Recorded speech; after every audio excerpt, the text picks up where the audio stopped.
Hello，又到美麗講新聞嘅時候啦。咁呢輯新聞呢，應該係內地嘅新聞啦。中國智能馬桶故障噴熱水，導致事主會陰2度燒傷。哇，1度仲唔夠，仲要2度，肯定痛到趴街。咁我講下呢單新聞係點噶啦。咁一名中國女子日前使用呢個智能馬桶啦，遭受嚴重嘅安全事故。聲稱正在使用嘅馬桶呢，3年之後突然間故障噴出滾燙嘅開水導致會陰部2度燒傷。事故發生嘅時候呢，事主按下嘅沖洗按鈕後呢，系統出現咗卡頓即係窒下啦，隨即開始噴出冒熱嘅熱水令到個事主措手不及根據事主描述這台西屋 BY36Y 智能馬桶喺使用嘅期間突然間跳掣。原本個廁所係可以提供好舒適嘅清洗功能，但係點知演變成咁樣燙傷嘅源頭。咁專家指出啦，智能嘅馬桶加熱系統係包含咗電熱元件嘅，一旦溫度控制失靈係可以導致水溫超過咗安全嘅範圍，造成嚴重嘅燙傷。咁網上邊就有一張嗰個女士睇醫生嘅會診嘅一個記錄啦。咁寫住首都醫科大學附屬北京水潭醫院嘅門診病歷。咁主訴啦，佢寫住會陰部智能馬桶燙，唔好意思想笑沖水燙傷。咁下邊寫住茶體啦，有個紅圈圈住啦。咁錯面位於江州，佢遮住咗嘅，點解？佢有啲字係遮住咗喎，唔知係咪唔登得出嚟呢？有啲腐皮附着。咁我想問下個會陰，俾啲熱水滾熟咗係會變咗腐皮嘅咩？我唔識得睇嘅，真係拗晒頭。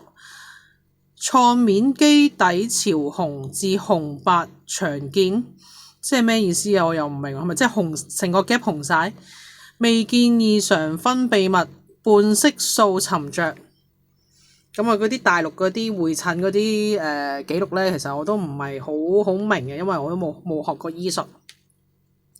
咁呢個呢，並非智能馬桶首次發生嘅安全事故啦。喺2023年，福州有一戶家庭又係用西屋嘅智能馬桶啦，喺使用個過程突然間漏電，仲揦大鑊漏電，內置電源產生火花，爭啲引發火災。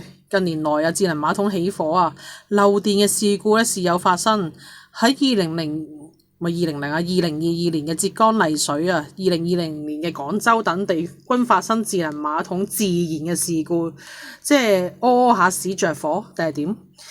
急救處理與醫療建議：遭遇熱水燙傷後有醫生建議立即用凍水非冰水沖洗燙傷嘅部位10至20分鐘，然後用乾淨嘅無菌布料輕拍乾患處，再掩蓋呢個無菌嘅紗布。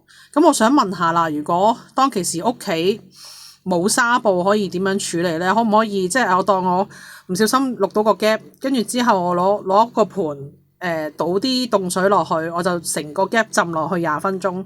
咁浸完之後抄勻成個屋企都冇紗布嘅時候，咁可唔可以攞塊乾淨嘅衛生巾咁樣覆蓋住，咁當算唔算無菌紗布呢？對於嚴重燙傷應立即尋求醫療協助。水溫超過攝氏49度兒童皮膚約為10分鐘便會燙傷。如果喺攝氏60度溫度以下燙傷更可能數秒內發生。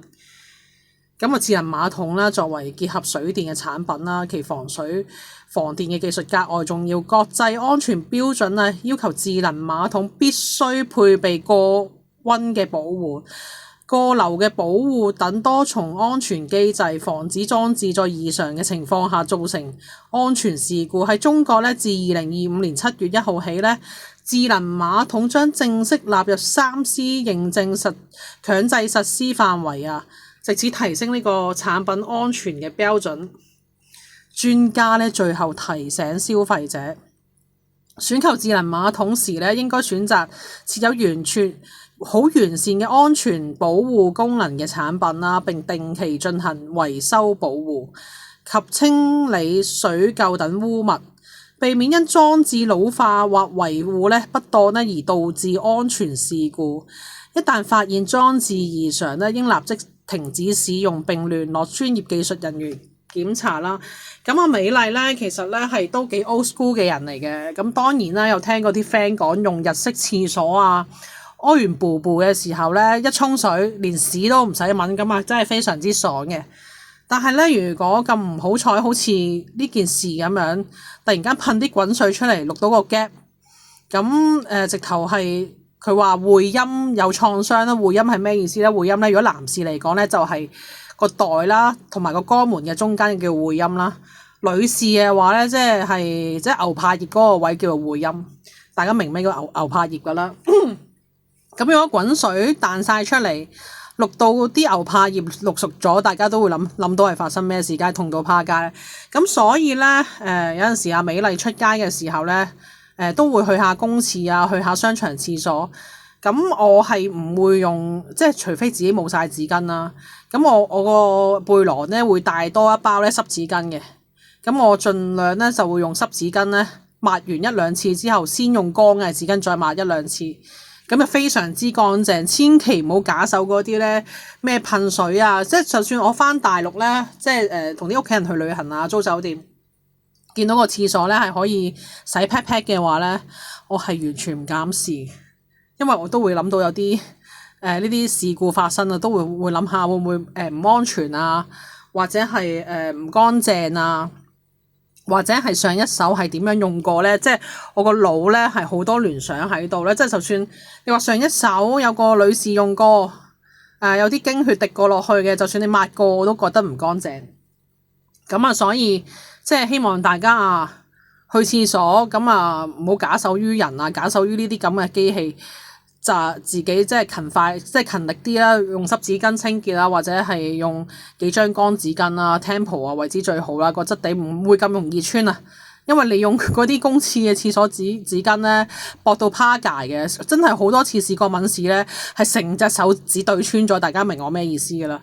咁啊，呢單新聞係幾好笑嘅，但係咧我唔係話諷刺即係呢個女人啊，但係即係我覺得呢單 case 係好值得令人哋即係有個深刻嘅反省咯。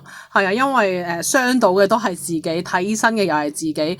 因為咧佢寫住咧呢個女士咧之後係要瞓喺張床嗰度瞓7日嘅，要趴喺度瞓。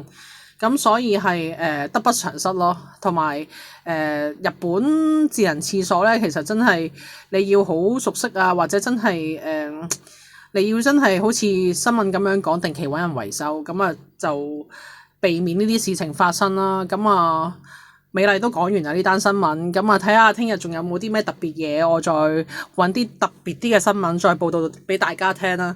咁係咁先啦，拜拜。